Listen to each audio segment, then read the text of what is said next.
Ça tourne là-haut. Oui, ça doit. Ça se passe comment d'habitude? Vous écoutez Arbre, le podcast belge des planteurs et planteuses d'arbres. Dans cet épisode, je rencontre Lucas Gossiot. Il est bio-ingénieur de formation et est le cofondateur de PlantC, une entreprise qui aide les agriculteurs et autres porteurs de projets à monter et financer des projets de plantation d'arbres. On a parlé de dépollution des sols, de comment monter des projets agroforestiers et surtout comment les financer. On a donc abordé les questions des subsides, du crowdfunding citoyen, mais aussi des motivations des entreprises qui financent ces projets. De la nécessité d'une PAC plus volontariste pour faire bouger les choses plus vite, de la forêt mosaïque et de la place qu'on laisse à la biodiversité versus la place qu'on utilise pour produire. On a également questionné l'indigénat dans nos forêts et parlé de combien de kilomètres peut parcourir une graine d'aubépine.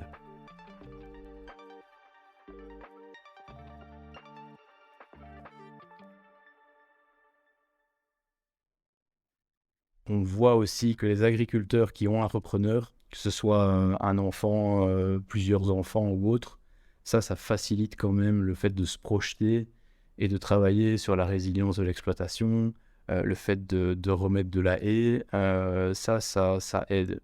Mais ce qui est clair, c'est que le jour où la politique agricole commune sera très volontariste sur des enjeux de biodiversité, je pense qu'on verra quand même assez rapidement les changements venir, quoi. Regardez les arbres, ils avancent. Vide esprit de tout ce qui n'est pas arbre. Les arbres. Vide. Non, tout ce qui manque à cette petite graine, c'est un peu de temps. Ta rencontre avec l'arbre, c'est fait quand? Dans l'enfance, l'adolescence? Alors la rencontre, je dirais, avec le vivant, la biodiversité et l'arbre plus particulièrement, donc je dirais déjà que en ce qui concerne le lien avec la terre, le vivant, ça remonte vraiment à la petite enfance dans le potager de ma grand-mère. Voilà, région Hanuillère, grand potager style ouvrier. Vraiment cette activité, finalement, le jardinage qui permet de prendre le temps, de se rendre compte aussi de ce qu'est un cycle biologique, qui est le premier, probablement le premier moteur ou la source de mon engagement, on va dire ça comme ça.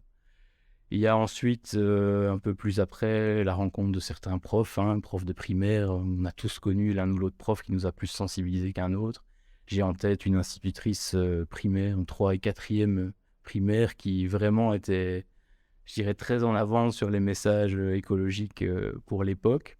Les sports nature également, faire du VTT en forêt. J'ai le souvenir de rencontres, par exemple avec certains arbres remarquables, à l'occasion de certaines pauses, certains arrêts récurrents, on va dire. Donc ça, c'était de belles rencontres avec l'arbre. Et puis, région Hanuillère, ceux qui habitent le Hainaut, la région du centre, savent que on retrouve dans le paysage pas mal de petites montagnes verdoyantes, les terrils, où on retrouve souvent des microclimats, une flore particulière, une faune particulière. Finalement, en les explorant, on se rend compte de toute cette beauté, finalement, et de cette diversité. J'ai encore l'image de visites avec des explosions de papillons à certains moments de l'année. C'était quand même assez remarquable. Progressivement, de fil en aiguille, m'intéressant à la nature, à la biodiversité, je me lance, je fais des études de bio-ingénierie. Par hasard, je me retrouve à faire un stage dans un organisme qui travaille sur la dépollution des sites et sols pollués en région wallonne. Et mon maître de stage à l'époque me dit « Tiens, comme tu viens de la région du centre, je vais t'amener sur un site, un ancien charbonnage intégré, etc. » Et je me retrouve en fait surprise sur un des sites vraiment de mon enfance, qui était un terril, et le pied d'un terril, je dirais. Et je me retrouve sur ce terril où finalement il y a une dissonance entre l'image un peu d'oasis verte que j'en avais et la réalité, je dirais, physico-chimique D'analyse du sol. Voilà, d'analyse de sol. Il y avait un peu cette dissonance-là, quoi. Ça te fait atterrir un petit peu par rapport aux papillons. Tout à fait. Ouais, on peut dire que c'est effectivement la rencontre de l'enfance et du monde adulte. En tout cas, ça me conduit à initier ma carrière professionnelle dans une entreprise qui s'était faite une spécialisation de la renaturation, la réhabilitation de sites industriels en fin d'exploitation. Donc, le fait de renaturer des carrières en fin d'exploitation, des lagunes industrielles, des terrils, hein, que ce soit à finalité soit de renaturation, voire de production de biomasse, hein, produire du bois. Moi, je trouve ça vraiment intéressant. La dépollution des sols, est-ce que tu sais donner des exemples? Qu'est-ce qu'on fait pour dépolluer un sol finalement? Alors, bon, c'est vrai que le terme dépollution est probablement pas le plus indiqué quand on parle d'utiliser le végétal ou l'arbre pour traiter un site pollué. Bien souvent, il s'agit plutôt de ce qu'on va appeler une stabilisation de la pollution, hein. Donc, quand on fait face à des volumes tellement importants de terre impactées, qu'il serait juste techniquement et économiquement pas possible de dépolluer, on va réaliser une sorte de confinement, on va essayer d'isoler le plus possible la pollution. Et l'arbre, le végétal, peut jouer un rôle en stabilisant certains polluants au niveau des racines, en évitant qu'ils soient trop mobiles, qu'ils puissent gagner l'eau, la chaîne alimentaire. Voilà, et pour une série de polluants, malgré tout, les polluants organiques, ils peuvent jouer un rôle là vraiment de dépollution, en dégradant en fait des molécules qui sont donc organiques et qui peuvent être dégradées par l'activité des micro-organismes, voire directement de l'arbre, de par toute la vie qu'on va ramener au niveau du sol. Peuvent naître aussi des projets qui redonnent une nouvelle affectation à ces sites, notamment par la production de biomasse à finalité énergétique, pour autant qu'elle ne soit pas trop impactée par les polluants. Donc ça peut être aussi un objectif de gestion, faciliter l'installation d'essences qui n'accumulent pas certains polluants comme les éléments traces métalliques, ou les métaux lourds, on appelle plus souvent ça les métaux lourds, de sorte à ce qu'on puisse le valoriser en énergie, par exemple. Voilà. De nouveau, dans les limites que je précisais, on ne va pas faire de miracle avec ce genre de technique. Ça fait 20, peut-être même 30 ans, parfois on en parle encore, qu'on parle de phytoextraction carrément, qui consiste en fait à utiliser des végétaux qui ont la capacité d'accumuler certains métaux, certains éléments traces métalliques spécifiques, dans l'objectif de récolter ces matières, de les éliminer, et avec pour objectif théorique de dépolluer les sols. Mais bon, ce dont on se rend compte, c'est quand même que si c'est faisable techniquement, les échelles dedans sont très importantes. On a rarement affaire à une pollution monospécifique, c'est-à-dire on a rarement affaire à une pollution d'un métaux lourd en particulier, de sorte que la dépollution complète n'est pas possible. Donc voilà, ça je pense qu'on en revient progressivement de cette idée qu'on peut complètement dépolluer un sol de métaux lourds avec le végétal. On voit encore des choses qui sortent, hein, mais enfin ça fait quand même, je trouve que ça fait très longtemps qu'on en parle. Maintenant le végétal reste pertinent pour gérer la pollution, la stabiliser. Voilà.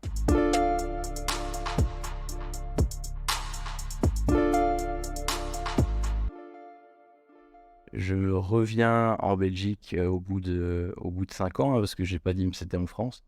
Et je travaille au sein d'une ASBL qui promeut l'économie biosourcée, c'est-à-dire une économie qui promeut une exploitation, je dirais, durable des biomasses à finalité de production de matériaux ou d'énergie. Et puis naît, je dirais, l'aspiration entrepreneuriale.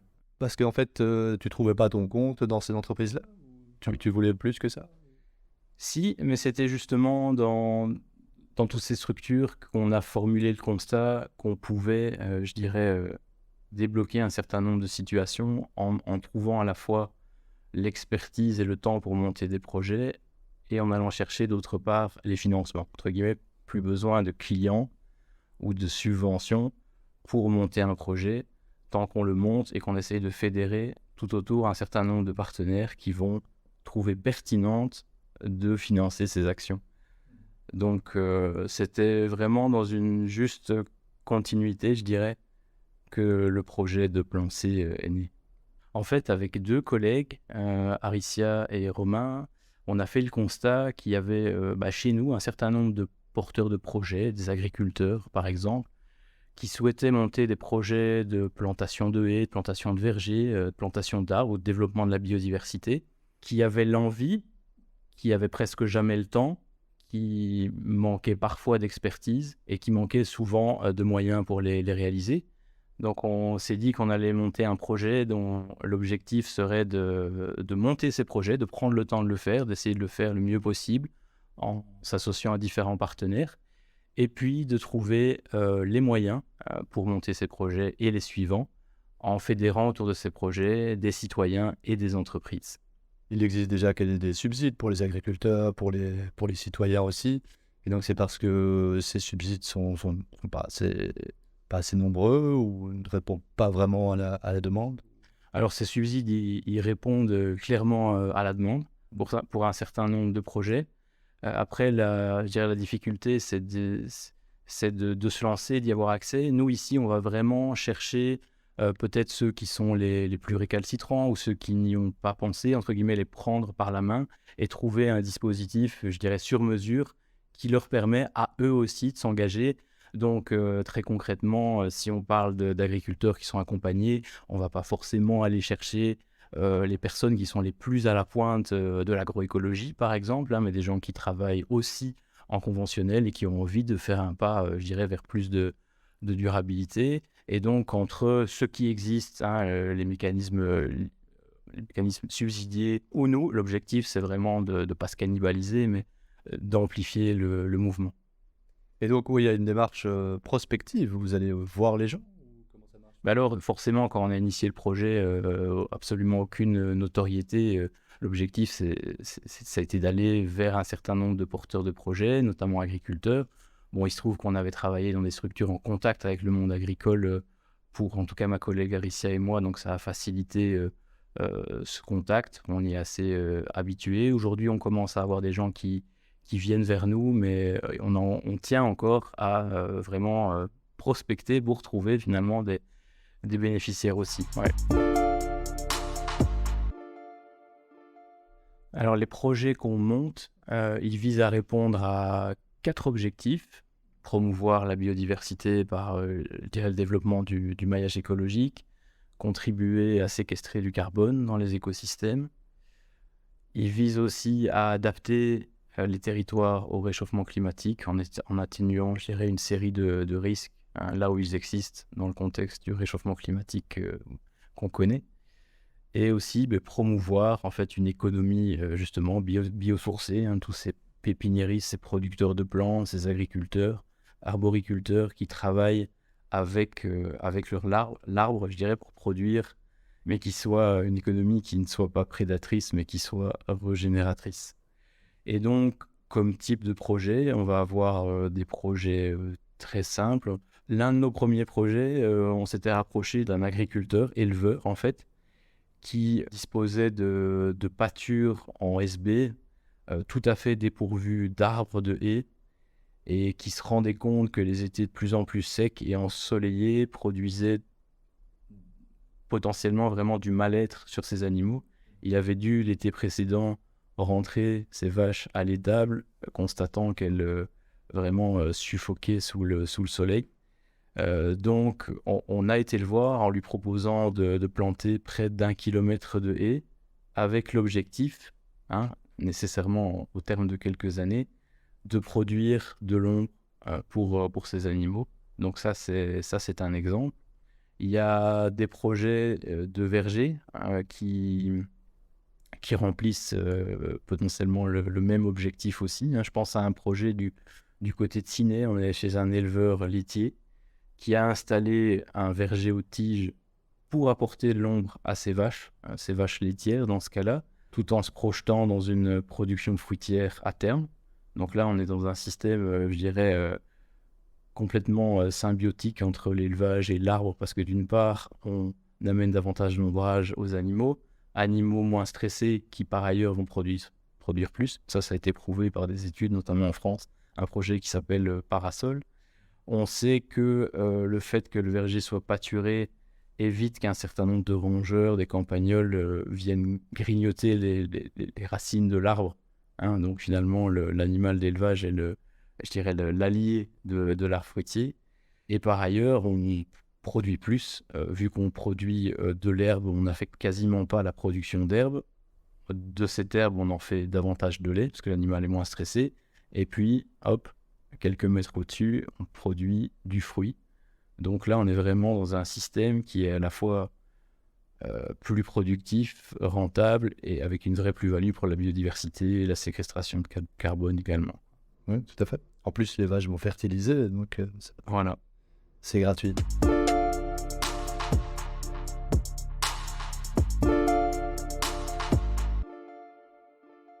Mais par exemple, pour un projet, quelle est la formule de répartition entre l'apport d'une entreprise et l'apport du citoyen et l'apport du porteur de projet? Ça dépend du projet? Ça dépend du projet. En fait, ce qu'on va toujours demander, c'est un engagement du porteur de projet. Par exemple, un agriculteur à hauteur de minimum 20%, hein, parce que voilà, c'est aussi une forme de responsabilisation, c'est une forme d'engagement dans le projet. Et voilà, qu'on a plus de demandes que de moyens dont on dispose, c'est aussi une manière de s'assurer que le projet sera bien suivi. Donc, nous, on vient amener jusqu'à 80% du montant total des travaux qui sont réalisés le plus souvent par entrepreneurs. Ces moyens, on va les chercher auprès des entreprises surtout, et des citoyens aussi. Donc, les citoyens peuvent contribuer via notre site web. Ils sont plus nombreux, je dirais, en termes de contribution globale, sont plus souvent les entreprises qui financent ces projets-là. Alors, une question qui nous vient souvent, c'est finalement quel est l'intérêt d'une entreprise à soutenir ce genre de projet? Déjà, je pense qu'il y a une forme de conscience générale liée au fait que une entreprise, c'est avant tout un ensemble de citoyens. Ils sont sensibles à ces enjeux-là. Au niveau de l'entreprise, se développent de plus en plus des politiques de responsabilité sociétale qui émergent ça et là, et qui voient de l'intérêt finalement à impacter positivement leur territoire et je dirais faire ruisseler une part de ce qu'ils génèrent sur le territoire, quoi. C'est pour avoir des labels de neutralité en carbone ou des choses comme ça? Alors finalement, le volet carbone, je dirais, n'est pas le premier facteur d'implication des entreprises, contrairement à ce qu'on a cru au départ. C'est vraiment, je dirais, plutôt lié à un engagement en faveur de la biodiversité. Alors, quand on a initié ce projet, au début, on s'est dit, mais comment on va se prémunir d'un risque de greenwashing, forcément? Parce que quand on parle de contribution d'entreprise, de plantation d'arbres, vient vite, en fait, ce warning, tiens, est-ce qu'on ne va pas se servir de nous pour faire vraiment de ce greenwashing? Donc on s'en est prémuni d'une certaine manière en s'assurant de la sincérité de la démarche, en voyant finalement, en établissant avec eux la manière dont on allait communiquer sur ces projets-là. Donc il y a une forme de contrôle de notre part. Et au final, je dois dire qu'on est plutôt agréablement surpris par en fait, la maturité aussi qu'il y a dans le chef des entreprises par rapport à ces enjeux de greenwashing. Je pense qu'aujourd'hui, une entreprise qui commet du greenwashing, elle s'expose à un tel risque de bad buzz que bien souvent, elle a la maturité de savoir comment s'impliquer dans un projet. On a aussi des entreprises qui s'engagent et qui ne communiquent absolument pas sur ce qu'elles font. Je pense ou en tout cas qui ne communiquent pas en externe, qui peuvent communiquer en interne, mais pas en externe. Je pense qu'il y a aussi la volonté de montrer aux collaborateurs ce qui est fait avec les moyens qui sont mis à disposition de projets sociétaux, parce que c'est quelque chose qui est de plus en plus important aussi pour les salariés finalement, et qui sont aussi, autant que d'autres, en quête de sens, de voir ce que son entreprise fait concrètement pour avancer dans le développement durable, bien entendu en complément de ce qu'elle fait sur sa propre chaîne de valeur, sinon ça n'a pas de sens. Mais globalement, je dirais que ce risque, assurément il existe, on a déjà refusé de travailler avec une entreprise ou l'autre, mais on est plutôt positivement surpris, je dirais, de la maturité des entreprises quant à la manière d'envisager ce qu'on fait comme un vecteur de greenwashing, quoi. Vous avez refusé certains projets? À quel moment, quoi? Pour quelles raisons? Déjà, on a certaines exclusions de secteurs. Un bon exemple, c'est le secteur de l'industrie du tabac, parce que voilà, on fume pas, on voit pas très bien l'intérêt sociétal intrinsèque de ce secteur. Voilà, ça c'est un bon exemple que je peux te donner comme interlocuteur ou partenaire avec lequel on a pu refuser de travailler. Et par exemple, je sais pas si Ryanair te propose 25 hectares de biomasse, qu'est-ce que vous en dites? Alors là, on discutera ensemble de la stratégie, on écoutera certainement les motivations.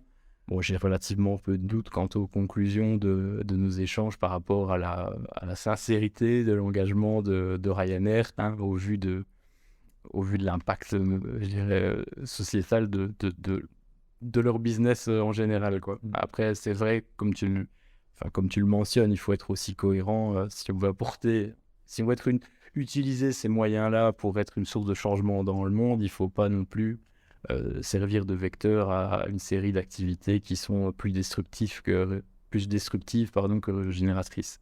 Est-ce qu'il y a un profil des entreprises qui sont intéressées par ça? Il y a plusieurs, je dirais, catégories d'entreprises. Bon, déjà des entreprises qui vont être intéressées pour soutenir des projets en externe chez un agriculteur, mais il y en a aussi qui disposent de foncier pour mener des projets comme des projets en faveur de la biodiversité. Donc, on peut parfois avoir affaire à des entreprises qui disposent de réserves foncières qui sont simplement tendues, on va dire, hein, au moment où au moment où on vient les voir et qui se disent tiens, ça m'intéresserait de développer des projets en faveur de la biodiversité, à commencer par chez moi, vu que j'ai une réserve foncière qui aujourd'hui n'est absolument pas valorisée et qui est simplement gérée. Et donc, ça, c'est un profil d'entreprise. Il y a des entreprises qui vont vouloir travailler sur leur chaîne de valeur, proprement parler. Donc, des entreprises qui travaillent, par exemple, dans l'alimentaire et qui vont vouloir travailler. Donc, une entreprise, par exemple, qui valorise le lait, qui va soutenir un projet de plantation de vergers parce qu'elle se rend compte de l'intérêt que ça a dans sa chaîne de valeur d'implémenter ce genre de solutions basées sur la nature. Et puis, il y a des autres entreprises qui ne bénéficient pas de foncier particulièrement, des TPE, des PME, ou qui ne travaillent pas dans une filière qui implique le monde agricole ou le monde sylvicole, et qui va soutenir des projets tout à fait en externe, sur son territoire, mais en dehors de sa chaîne de valeur et son foncier, pour servir une stratégie de responsabilité sociétale qu'elle aura initiée, par exemple.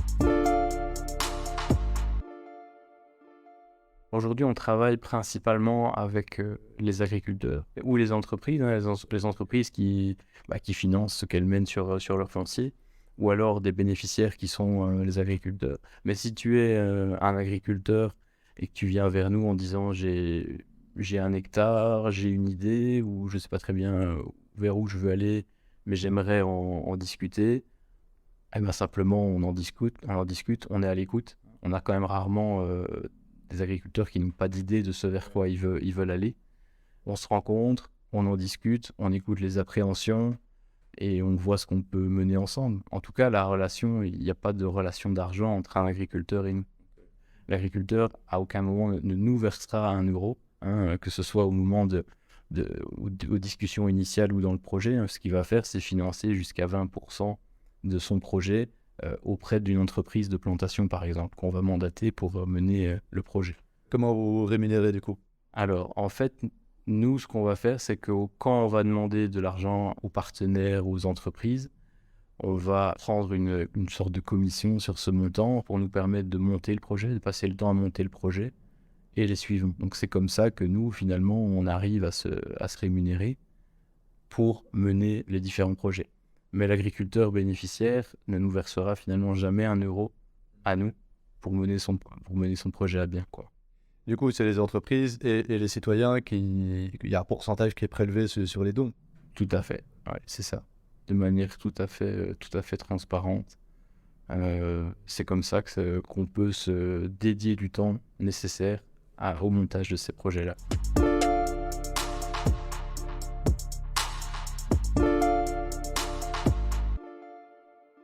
Comment faire la part des choses entre la biodiversité, la lutte contre les inondations et la production de biomasse?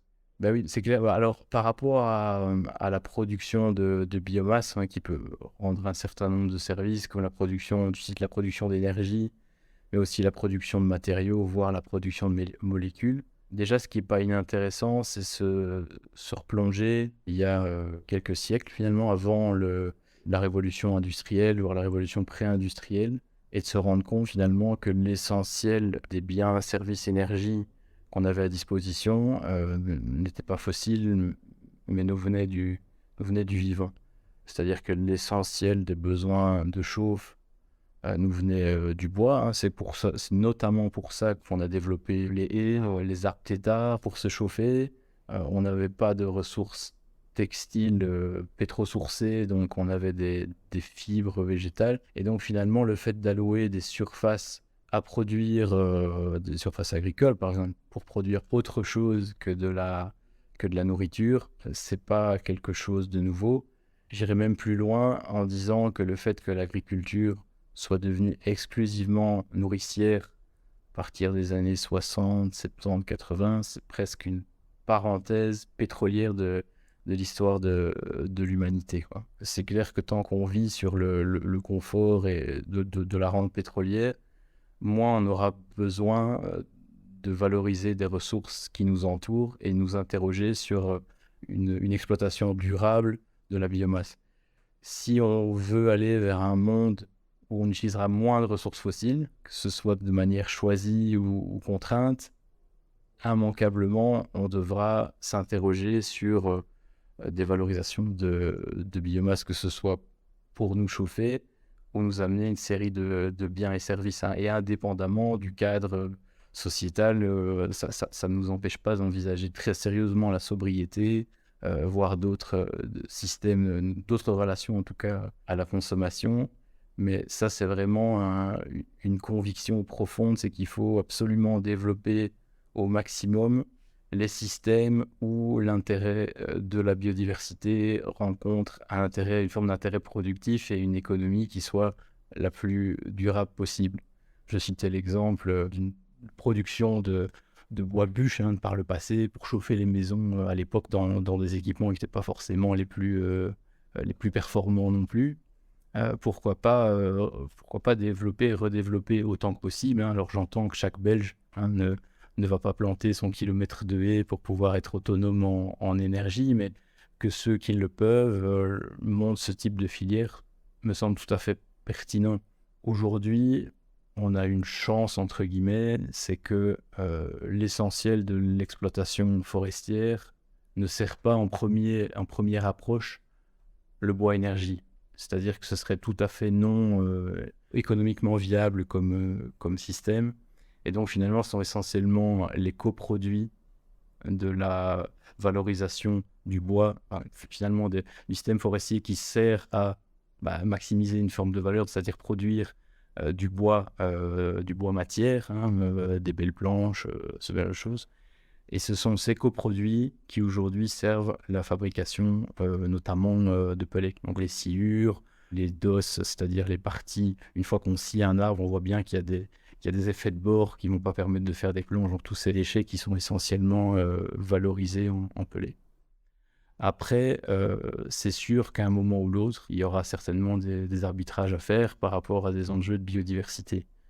C'est sûr que de vieux arbres vont avoir plus d'intérêt pour la biodiversité que de jeunes arbres, par exemple.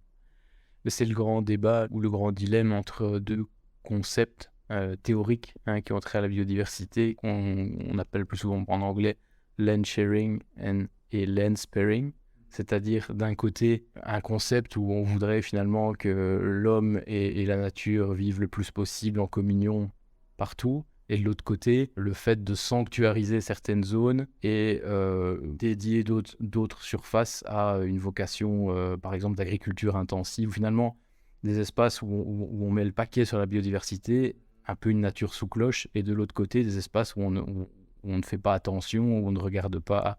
Donc c'est des concepts théoriques. Le bon équilibre est forcément quelque part entre les deux pour promouvoir une diversité d'espèces et de fonctions.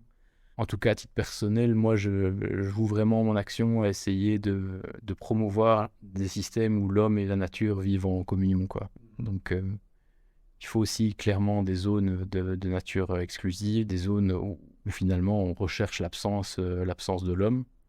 Mais je pense que dans une perspective d'avenir, il faut aussi et surtout promouvoir une juste cohabitation, une bonne relation aux vivants. Et Faut pas que ça soit une bonne excuse pour après, pour à côté de ça, tout détruire, tout à fait, en se donnant bonne conscience d'avoir un lieu sanctuarisé, quoi.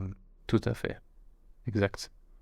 Mais c'est comme ça que si on en revient justement au volet sylvicole, on peut envisager le concept de forêt mosaïque, hein, c'est-à-dire le fait de développer un maximum de diversité de gestion, de fonctions et d'essence dans un système forestier donné pour maximiser les services qu'il rend, sans forcément, je dirais, tout classer en réserve naturelle ou tout allouer à une production intensive, quoi. Donc on peut imaginer des systèmes plus irréguliers à certains endroits, des systèmes où on va carrément laisser des arbres vieillir, hein, ce qu'on appelle des îlots de vieillissement, des îlots de sénescence, c'est-à-dire des arbres qu'on laisse mourir parce qu'ils rendent toute une série de services à la biodiversité, tandis qu'envisager, on peut envisager des systèmes plus productifs à d'autres endroits. Voilà, c'est vraiment, je pense, cette mixité d'usages et de structures qu'il faut favoriser en forêt pour essayer autant que possible de ménager la chèvre et le chou, si je puis dire, c'est-à-dire alimenter la transition avec de la matière renouvelable, tout en promouvant une biodiversité fonctionnelle intéressante et préservée, quoi. Tu parlais de création de biomasse responsable, donc ça peut aussi passer par voilà, des trognes qui permettent justement de prélever sans tuer l'arbre. Ouais, tout à fait. Donc j'imagine, voilà, éviter les coupes rases. Ouais, tout à fait, je pense que, en tout cas, je pense qu'en zone agricole, il y a quand même une marge de manœuvre assez importante. Puisqu'on parle de la haie, puisqu'on parle de l'arbre, on pourrait aussi parler de taillis linéaires qui peut aussi se récolter d'une certaine manière et rejeter vigoureusement de souches sans détruire en fait, hein, le végétal comme tu le proposes. Je pense que là, il y a encore énormément de marge de manœuvre, hein. Je pense que globalement, on a détruit énormément de linéaires de haies qui avaient une utilité, notamment celle de produire de la biomasse. Je pense qu'on a encore énormément de marge de manœuvre dans le monde agricole que pour assouvir un certain nombre de nos besoins énergétiques, quoi. Et justement, dans le monde agricole, quels sont les freins à replanter massivement Je pense qu'il y a, en tout cas, dans le chef d'un certain nombre d'agriculteurs, un frein plutôt sociologique, hein. La moyenne d'âge des agriculteurs en Wallonie doit avoisiner les 55 ou 57 ans. On a affaire à la plupart du temps des gens dont les parents ont été subventionnés pour arracher les haies et pouvoir opérer des remembrements, hein, voilà, je dirais sans mauvais jugement, parce qu'à chaque époque son enjeu, mais revenir à une échelle de temps si courte sur de tels changements et de tels investissements, ça prend aussi du temps.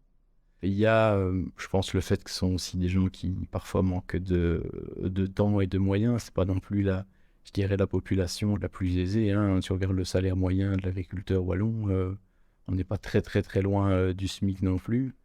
Donc voilà, je pense que c'est une transition qui sera assez longue. Maintenant, il y a de plus en plus de subventions, de structures accompagnantes qui permettent à tout un chacun de passer le pas.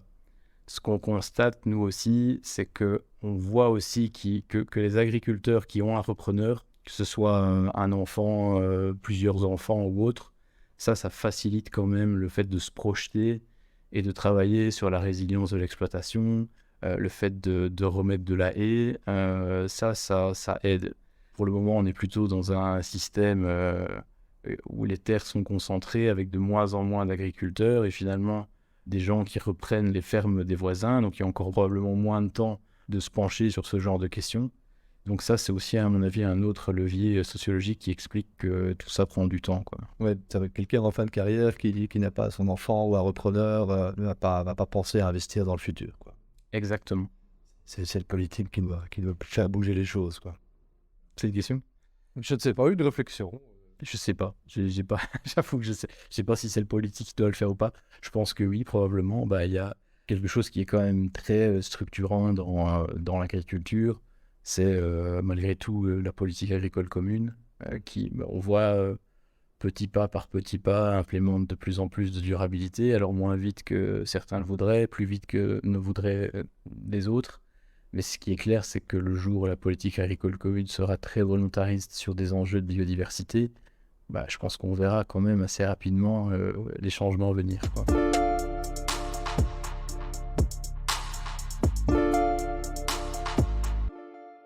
Je sais pas si tu as un arbre préféré, par exemple. Peut-être, alors peut-être deux, on va dire des genres plutôt que des espèces particulières. Bah, d'une part, le chêne, hein, c'est pas très originel. Le chêne, pourquoi? Parce que bah, dans un contexte où on voit un certain nombre d'espèces indigènes je dirais, pâtir de problèmes sanitaires assez importants, hein.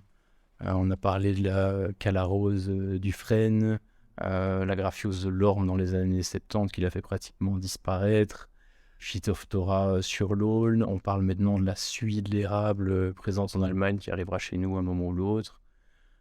Et des dépérissements qu'on voit sur des arbres jeunes, même parfois des bouleaux de 10 ou 15 ans suite à des épisodes de sécheresse.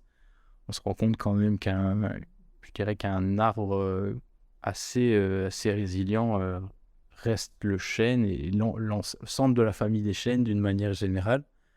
Donc voilà, premier choix, le chêne pour sa capacité de résilience.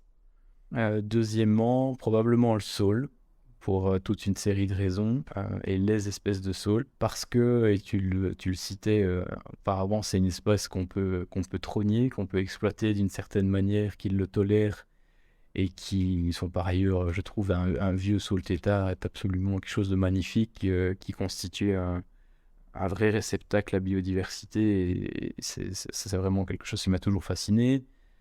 C'est une essence qu'on peut aussi exploiter en taillis, c'est une essence qui peut amener une série de ressources aux butineurs très tôt dans la saison.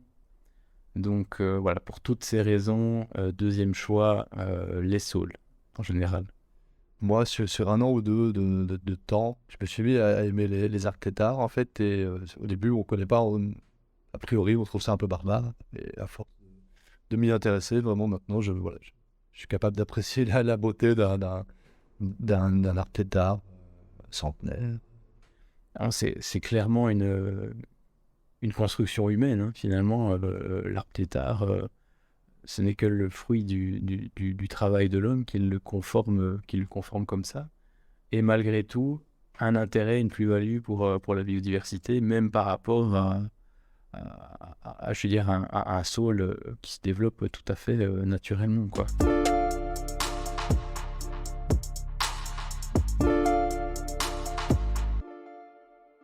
Un point que je trouve intéressant, c'est aussi s'interroger sur l'avenir des essences, hein, qu'on peut trouver en forêt notamment, hein, dans un contexte où pas mal d'essences indigènes sont quand même mises à mal par les changements globaux et la vélocité de ces changements globaux. Est-ce qu'il n'est pas pertinent à certains moments de travailler aussi avec des essences qui sont tout à fait non indigènes ou allochtones? Ça ne veut pas dire jouer aux apprentis sorciers, mais à un moment donné d'envisager plusieurs types d'usages. Par exemple, utiliser des essences d'espèces qu'on retrouve chez nous, mais qui proviennent du sud de l'Europe, par exemple, hein. Un chêne Cécile du sud de la France aura finalement dans ses gènes, du fait de l'évolution, probablement une résistance accrue au phénomène de sécheresse. Le fait de pouvoir aussi importer des espèces, pourquoi pas, qu'on rencontre en Europe continentale, hein, des chênes pubescents, hein, qui sont encore très peu présents chez nous, des chênes chevelus ou d'autres, je parle beaucoup de chênes, c'est ce que je les aime bien, dans une perspective où on cherche à maintenir une série de fonctions remplies par la forêt, des fonctions écosystémiques, des fonctions aussi productives, et où on ne sait pas très bien où finalement les épisodes qu'on vit depuis quelques années, quelques dizaines d'années vont nous amener, hein, quand on voit, je le redis, comment certaines essences sont très affectées le frêne avec la calarose, l'orme qui a pratiquement disparu avec la graphiose dans les années 70, les aulnes, demain l'érable avec la suie. C'est pas très bien où tout ça va nous amener, et si on doit miser finalement mettre tous nos œufs dans le même panier. Donc je pense qu'à un moment donné, lever le tabou de l'indigénat doit aussi être posé, quoi. Je le redis, ça ne veut pas dire jouer aux apprentis sorciers. Je pense que la recherche a son rôle à jouer sur savoir comment procéder pour éviter tout risque, notamment lié à des essences qui pourraient être invasives. Mais je vois des projets émerger, notamment celui porté par la Société Royale Forestière de Belgique, qui s'appelle Trees for Future, qui pourrait faire l'objet d'un podcast par ailleurs si tu le souhaites, qui teste au travers d'un certain nombre d'arboretums en Belgique, des arboretums en forêt, des essences potentiellement d'avenir. Ça, c'est plutôt la conclusion, est-ce que ce sont des essences d'avenir ou pas.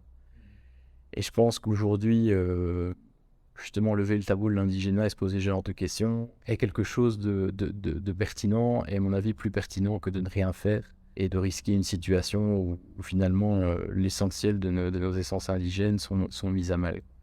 Et par exemple, ça c'est une critique qu'on pourrait faire au subside de Wallon, des plantations Yes We Plant, par exemple, qui exigent que ce soit des plantes indigènes. Oui, alors tu parles des plantations de haies en milieu agricole. On a affaire quand même à des essences assez plastiques, très volontaires. Je dirais que le problème est moins perceptible dans nos haies qu'en forêt. Un bon exemple, c'est l'aubépine, parce que tu vas avoir un certain nombre d'oiseaux à l'hiver qui vont opérer une migration vers le sud, comme par exemple des grives litornes qui viennent de Scandinavie, qui partent vers le sud, et qui parcourent de longues distances, qui vont manger les baies blettes à l'hiver de l'aubépine, et qui vont finalement la relarguer quelques centaines, si pas plusieurs, un millier de kilomètres plus loin. Et donc finalement, tu as un brassage de gènes comme ça qui s'opère grâce au vivant, finalement grâce à la grive, et qui font qu'on a une génétique qui est très réactive au changement, au changement climatique, et qui font que là, c'est vraiment le vivant qui est le vecteur de résilience et d'adaptation. Si tu prends un chêne, aujourd'hui, la vitesse de migration des chênes vers le nord, par exemple, on doit parler, je ne sais plus quel est le chiffre exact, mais on doit parler de de 500 mètres par an, par exemple. Et là, par rapport à la vélocité du changement climatique, on est clairement pas suffisamment véloce, quoi. Donc, d'où l'intérêt d'aider certaines essences forestières à le faire, tandis que d'autres seront plus plastiques à ces changements. Oui, d'ailleurs, c'est vrai que l'aubépine est réputée pour s'adapter à tout type de sol. Ouais, raison pour laquelle c'est vrai que c'était une des essences reines de nos haies jadis, et qu'il l'est toujours aujourd'hui. Merci Lucas, et merci à ceux qui ont écouté jusqu'au bout. Je vous mets les liens de Plantse et Trees for Future dans la description de l'épisode. Pour ne rien manquer des nouveaux épisodes, abonnez-vous sur les différentes plateformes dédiées au podcast ainsi qu'aux pages Facebook et Instagram. Je réfléchis également à faire une newsletter pour les allergiques aux vilains GAFAM. Et si vous souhaitez m'encourager à produire plus de podcasts, vous pouvez m'offrir un café sur la plateforme sécurisée, la bien nommée Buy Me a Coffee. Le lien est également dans la description. Un tout grand merci aux contributeurs. À bientôt.